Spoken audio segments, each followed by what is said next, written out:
오늘 우리에게 주시는 하나님의 말씀은 역대상 16장 37절에서 43절입니다. 구약성경 636쪽입니다. 역대상 16장 37절에서 43절입니다. 한 절씩 교독하시고 마지막 절 함께 읽으시겠습니다.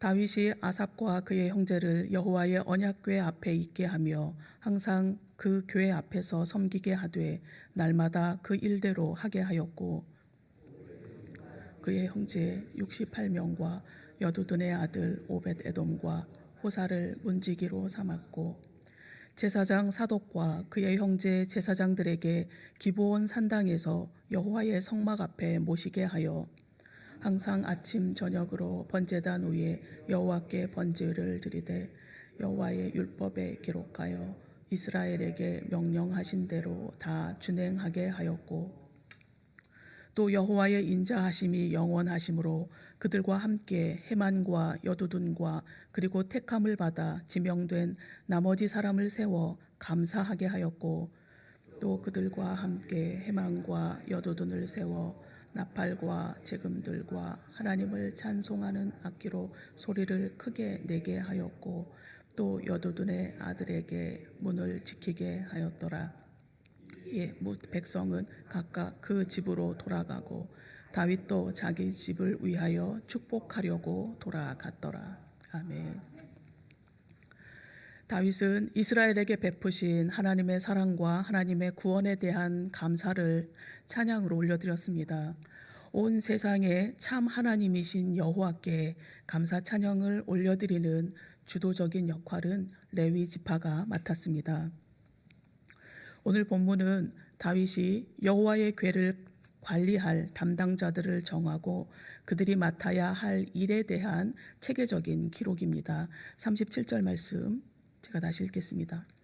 다윗이 아삽과 그의 형제를 여호와의 언약궤 앞에 있게 하며 항상 그 궤 앞에서 섬기게 하되 날마다 그 일대로 하게 하였고, 가장 먼저 언급된 아삽과 그의 형제는 레위 사람으로 4절 말씀에서 이미 밝혀주고 있습니다. 이들의 임무는 이스라엘의 하나님 여호와를 칭송하고 감사하며 찬양하는 일입니다. 다윗은 아삽과 그의 형제에게 매일 드려지는 예배에서 하나님을 칭송하고 또한 감사하며 찬양을 하도록 고정적인 임무를 맡겼습니다. 주일 1부에서 4부 예배에 송영 및 찬양을 담당한 성가대와 같은 역할로 보시면 될 것입니다. 사람이 태어나 자신에게 주어진 생애 동안 어떤 일을 하면서 사느냐는 참 중요합니다. 아삽과 그의 형제는 매일 하나님의 언약궤 앞에서 하나님을 섬기는 일을 맡았습니다. 그 일은 영광스러운 일이었고, 아삽과 그의 형제는 그 영광된 일을 감당하기 위해서 그의 합당한 일상의 삶을 살았을 것입니다. 아삽과 그의 형제가 하나님을 칭송하고 감사하며 찬양하는 일을 맡았다면 여호와의 언약궤를 지키는 문지기 역할을 맡은 사람도 있었습니다. 38절 말씀입니다. 오벳에돔과 그의 형제 68명과 여두둔의 아들 오벳에돔과 호사를 문지기로 삼았고, 38절에는 2명의 오벳에돔이 등장하고 있습니다. 앞에 나오는 오벳에돔은 그앗의 후손으로 기앗 여아림에서 예루살렘으로 언약궤를 옮기던 중 우사의 죽음으로 인해서 3개월 동안 언약궤를 보관했던 집 주인입니다. 뒤에 나오는 오벳에돔은 여두둔의 아들이며 무라리의 후손입니다. 38절에 나오는 나머지 또 한 사람 호사는 피난처라는 뜻의 이름을 지녔으며 그도 무라리의 후손입니다. 이들은 문지기로 지명이 되어서 여호와의 궤를 지키는 역할을 맡았습니다. 세상을 살며 지키고 보호해야 할 것들이 참 많습니다. 본문에 나오는 오벳에돔들과 그의 형제들 그리고 호사는 여호와의 언약궤를 지키고 보호하는 영광된 일을 매일 감당하는 직분을 맡았습니다. 다음은 제사장들이 맡은 소임이 등장하고 있습니다. 39절에서 40절 말씀입니다. 제사장 사독과 그의 형제 제사장들에게 기브온 산당에서 여호와의 성막 앞에 모시게 하여 항상 아침 저녁으로 번제단 위에 여호와께 번제를 드리되 여호와의 율법에 기록하여 이스라엘에게 명령하신 대로 다 준행하게 하였고, 다윗은 제사장 사독과 그의 형제 제사장들을 기브온 산당에 있는 성막에서 제사 드리는 직무를 맡겼습니다. 오늘 본문을 통해서 다윗 시대에 성막이 두 곳에 설치되어 있었음을 알 수 있습니다. 하나는 16장 1절 말씀의 기록대로 예루살렘 다윗성에 새로 설치한 장막입니다. 그리고 또 다른 하나는 모세가 하나님의 지시대로 만들었던 것으로 기브온에 있었습니다. 기브온의 성막은 솔로몬이 예루살렘 성전을 건축할 때까지 이스라엘의 성소로 계속 존재하였습니다. 그래서 다윗 시대에 자연스럽게 두 개의 성막을 섬기도록 대제사장이 2명 필요했습니다. 사독은 기브온 산당에 있는 성막을, 그리고 아비아달은 예루살렘에 새로 세운 성막을 관할하도록 하였습니다. 다윗은 제사장들로 하여금 기브온 산당 여호와의 성막에서 아침 저녁으로 번제를 드리게 하였고, 하나님께서 이스라엘에게 명령하신 대로 다 준행하도록 하였습니다. 제사장들은 하나님께 드리는 제사뿐만 아니라 제사장이 지켜야 하는 모든 의무에 대한 하나님의 명령을 다 준행해야 했습니다. 제사장들과 같이 교회에서 예배를 주관하는 교역자들이 주어진 일에 주인의식을 가지고 성실히 감당할 수 있도록 교우님들의 기도가 필요합니다. 특별히 주일 설교를 담당하고 있는 우리 정한조 목사님과 또 교회학교 9개 부서의 교역자들을 위해서 기도 부탁드립니다. 다윗은 헤만과 여도둔을 따로 세워서 사독과 함께 기브온 선당에서 성막에서 하나님을 찬송하며 감사를 올리게 하였습니다. 41절에서 42절 말씀입니다.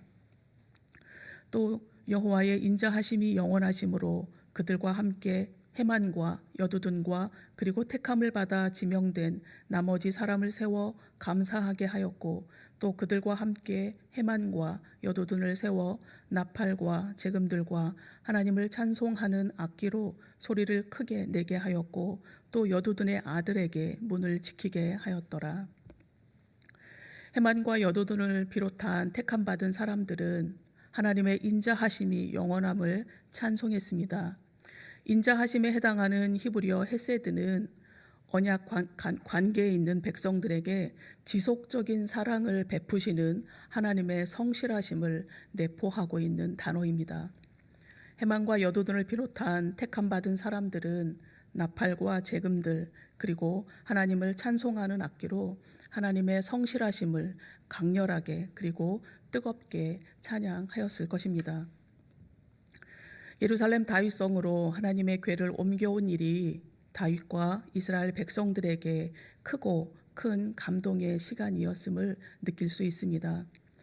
하나님을 찬양하는 일을 마친 백성들이 만족스럽게 집으로 돌아갈 때에 다윗도 기쁜 마음으로 가족을 축복하기 위해서 집으로 돌아갔습니다. 43절 말씀입니다.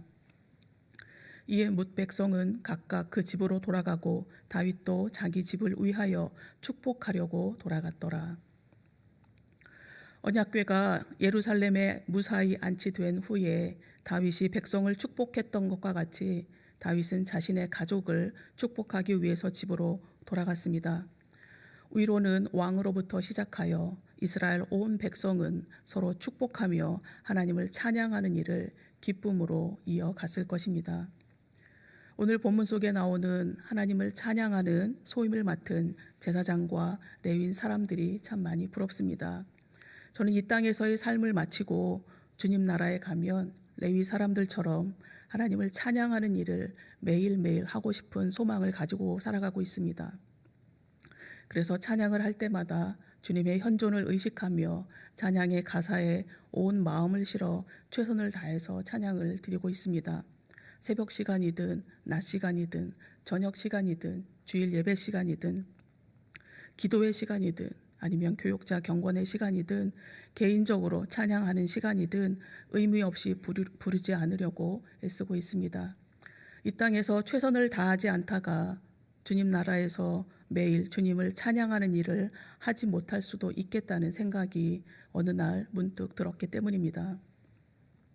다윗이 하나님을 찬송하는 악기 소리를 크게 내며 뜨겁게 찬양하도록 하였던 것 같이 오늘 우리의 삶의 자리에서 올려드리는 우리의 찬양도 온 마음과 뜻과 정성을 다한 찬양이 되기를 소망합니다. 기도드리시겠습니다. 하나님 아버지, 다윗은 하나님의 궤를 예루살렘 성으로 옮겨오면서 기쁘고 기뻤습니다. 그래서 사람들을 따로 세우며 하나님을 찬송하고 예배하는 일을 하게 하였습니다. 우리 안에 내주하신 하나님의 말씀에 우리 자신을 온전히 의탁하며 삶으로 올려드리는 우리의 찬송도 주님께서 기쁘게 받아 주시옵소서. 예수님의 이름으로 기도드립니다. 아멘.